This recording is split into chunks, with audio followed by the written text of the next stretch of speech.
Hi, everybody. I'm Brooke Berry, India's Director of Communications and Marketing. And after a brief pause, we are back with Introducing Indio.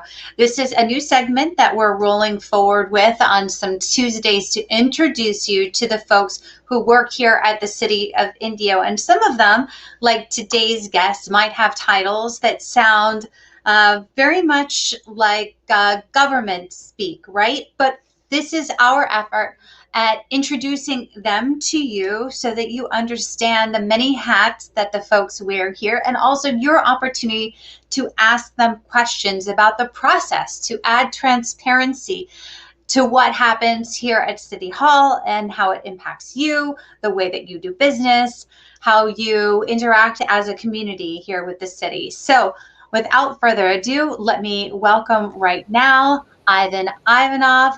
Ivan, how are you? I'm good, Brooke. How are you? I'm great. Thank you so much.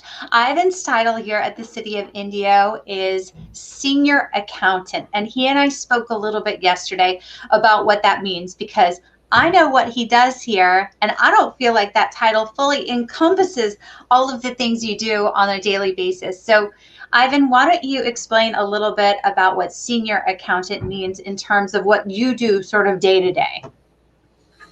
All right. Senior accountant is a higher level accounting position, as the name suggests. The senior accountant is supposed to plan, organize, maintain, develop city's accounting system, also performs advanced level of accounting and auditing duties, including general accounting, accounts payable, accounts receivable, payroll, business licensing. The senior accountant also prepares or participates in preparation of monthly, quarterly, annual financial and statistical statements, including budget preparation, CAFR preparation, and my favorite is the State Controller's report, which I prepare annually in January. So what is that State Controller's report? What goes into that for those who are watching right now? Because I know it takes up a lot of your time. Yes, it does. The State Controller's report is similar to city's annual financial report, CAFR, but it's presented in a little different way, which I guess suits the State Controller's office. What makes it difficult is that it has a deadline of January 31st, and I pretty much have to break down our CAFR report on a general ledger account level, then bring everything back together to match the categories that the State Controllers requires, and everything has to be tied out with CAFR. You really cannot submit it. It's an online submission, and you cannot submit it if everything doesn't match perfectly. So you're showing out a few acronyms here that folks who are watching us live on Facebook or on YouTube might not be familiar with. So when we're talking about this other report, explain what that is. Again, CAFR, these are annual financial statements for the city. And it stands for, I'm not going to be able to remember what it is. It is comprehensive annual financial report. It's prepared every year, is audited. These are the statements the city prepares, and public can look at them and see how we collect money and how we spend them. So you do a number of things for the city, as evidenced by all of the binders behind you. Just a thought. When I go into your office, we talk a lot about business licensing and short-term rentals. I think that that's probably how you and I interact the most. What percentage of your time do you think is spent processing, dealing with, and facilitating business licenses in the city? Myself, I don't want to say percentage or exactly how many hours, but it's a good portion of my time reviewing the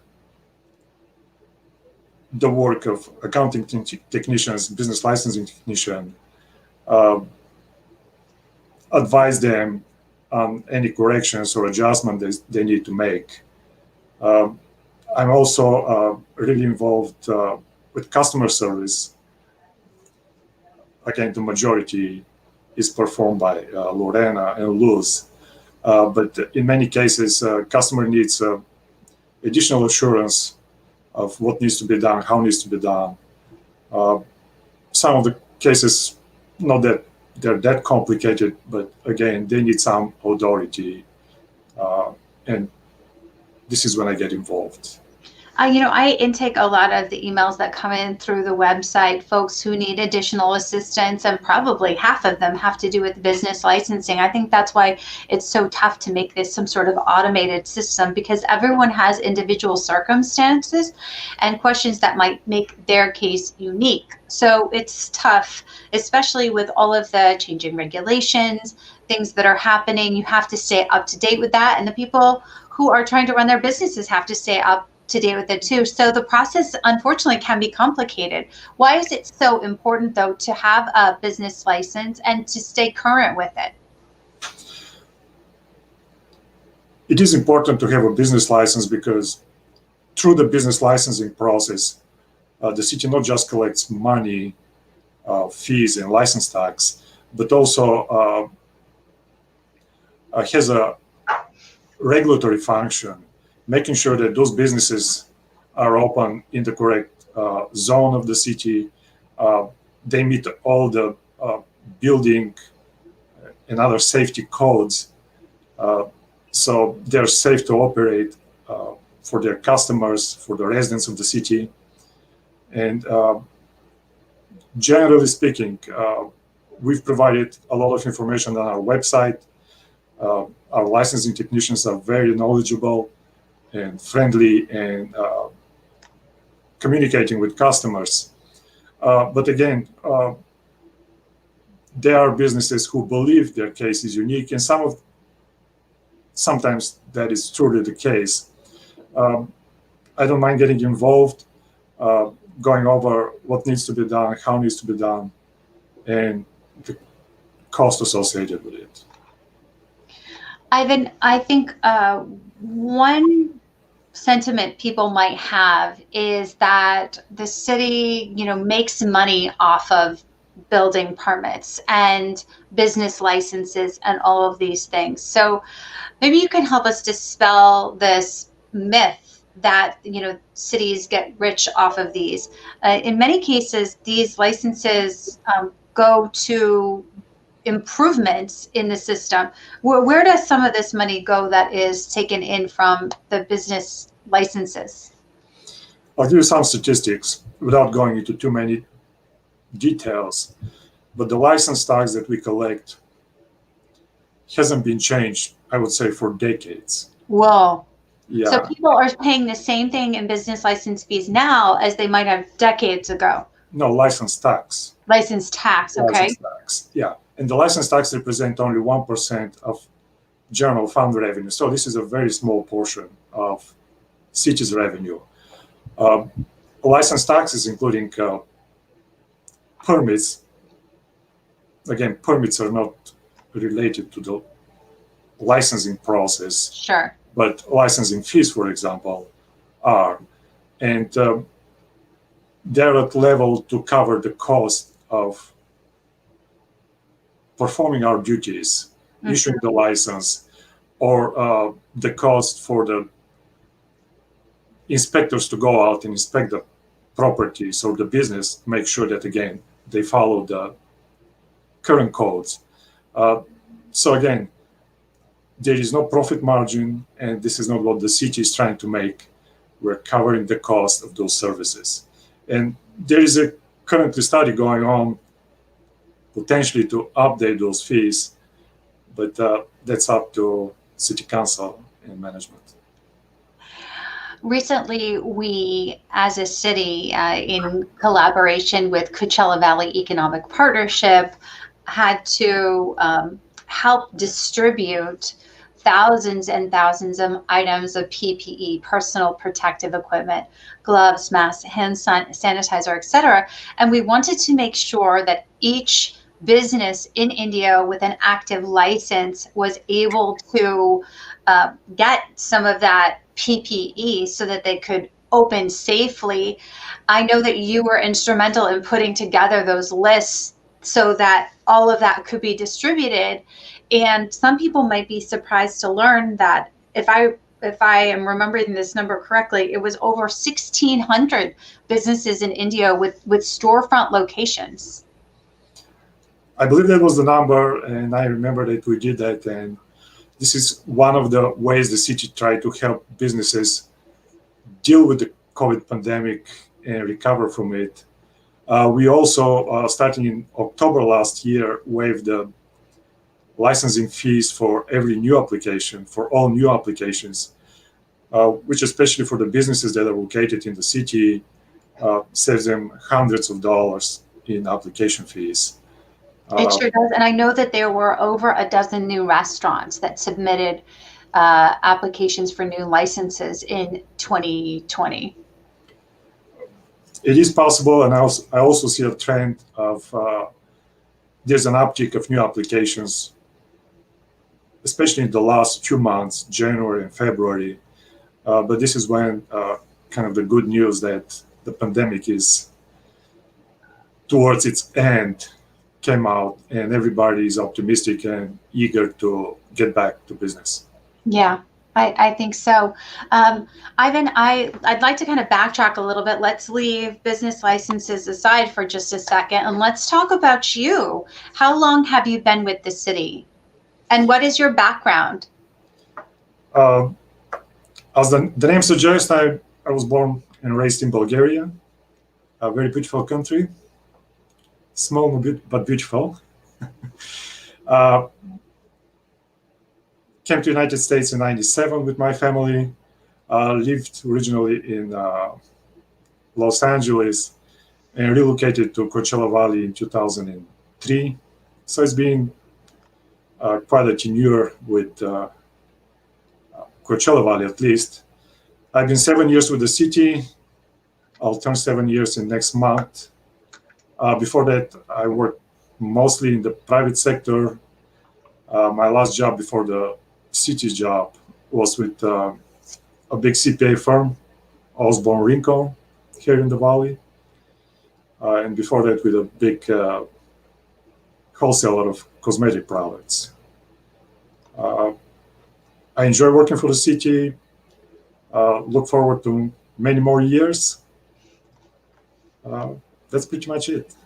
Congratulations on almost 7 years with this city. Thank you. We talked about business licenses, the volume of that comes through, how you help process them, how you do some customer service and helping people figure out any problems that they might have. What are some of the most commonly asked questions that you receive regarding business licenses, and how can we help people understand the process a little bit better so that they don't feel like they are lost in red tape trying to open a business in India or anywhere else? Throughout the years, and with constantly, I wouldn't say constantly changing, but quite often changes in the regulation of businesses, we kept adding more questions to our applications, more directions to businesses how to apply, including on our website, again, in our effort to help them out. In certain areas, probably we overdid it and we could simplify it a little bit. But again, we've been trying to help customers and facilitate the whole process. We really hate to see some of them stuck in our business licenses in review list, and trying to help them complete that process. With the implementation of a new business licensing system that will help customers through a citizen portal to apply by themselves. I believe that will help them apply, renew their business licenses, and streamline the whole process. You know, there were a lot of changes at City Hall. You and I lived through a lot of them, and technically it is still closed to the public, but it is open by appointment only. And although that, you know, has presented problems for people, it has expedited the need for being able to do things in a streamlined way online. And so maybe that's a little bit of a positive that came out through this, is that this citizen portal, you know, that people really understood the need to be able to do things in this contactless environment. Doesn't mean that they're still not going to be calling you for help.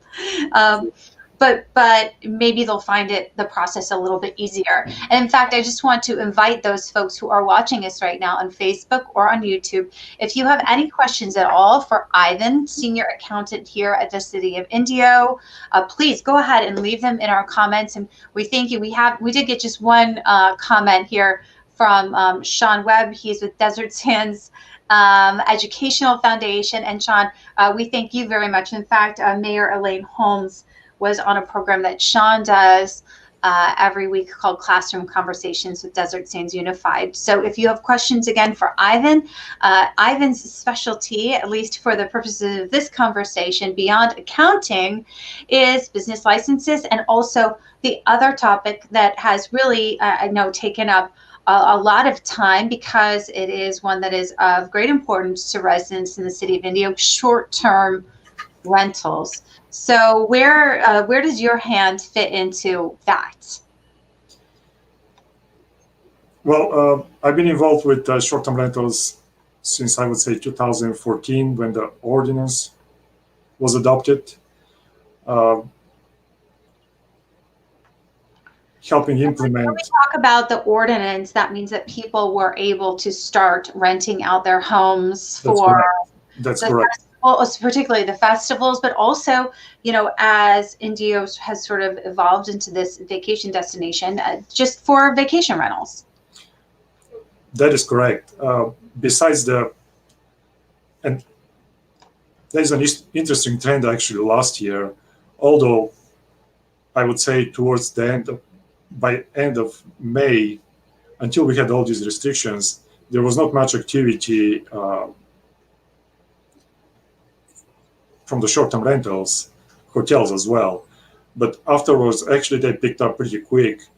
And obviously, everybody who lived through the lockdowns by that time went out and was trying to have some good time. And actually, the transient occupancy tax from short-term rentals has increased dramatically since, I would say, June, July of last year.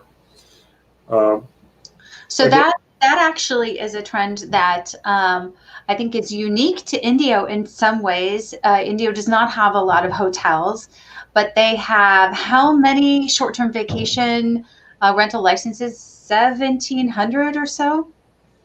Also, beginning of the month, we have 700, a little over 700. 700, okay. Yeah, which is quite a bit. Probably after Palm Springs, we have the highest number of short-term rentals in the valley. And again, I was on a webinar with VRBO executive. The trend that he was seeing, or their company was seeing too, was that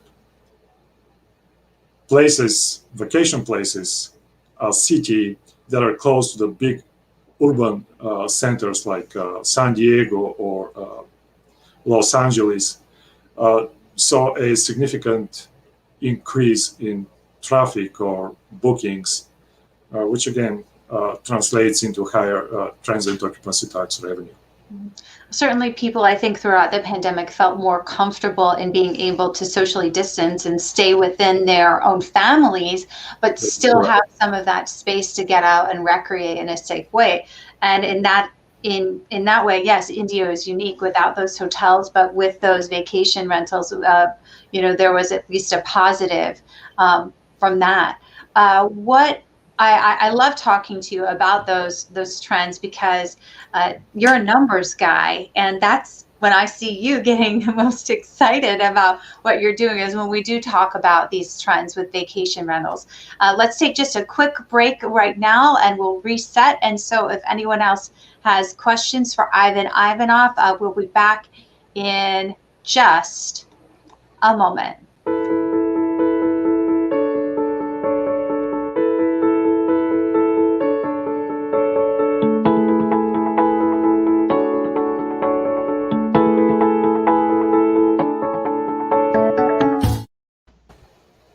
All right, everyone, this is Introducing Indio. This is the segment that we have every Tuesday here with the City of Indio, or at least a couple times a month on Tuesdays at 2:30 here on Facebook. And this week we are speaking with Senior Accountant Ivan Ivanoff. He's been with the City of Indio for 7 years. Senior Accountant means a lot of things. In Indio, it also means that Ivan does a lot of management of business licenses and short-term vacation rentals. That's I think, most translatable to the folks who might be watching on this broadcast today. So if you have any questions for Ivan or for myself here at the City of Indio, please go ahead and leave them, and we will try and get those questions answered for you. Before we wrap things up today, Ivan, I want to know if there's anything that you feel like is unexpected about your job, something that you do that the residents of Indio might not realize that you do for the city. That is a good question, Brooke. Again, although the title says accountant, what I enjoy is that I'm involved with many other aspects of city's life, city's management life. I enjoy training. I enjoy helping staff. I enjoy working with other departments, staff, and management. I want to improve customers' experience. I want to get the job done. I want to make the city a better place to be. Well, I think that that's certainly an area where you excel, and we want to make sure that the residents of the city, potential business owners, understand that there are a lot of resources available on indio.org to expedite whatever process that they might be going through with regard to short-term rentals, business licenses, just general accounting. And Ivan, we talked a little bit about how people can do that. They can't get all their questions answered because sometimes things can be complex. But if you go to indio.org, what is the best way to navigate toward those answers? I would say, and I've helped quite a few customers navigate through the website. Again, they're either applying for a business license, renewing it, or they want to pay some sort of taxes, or even their bills.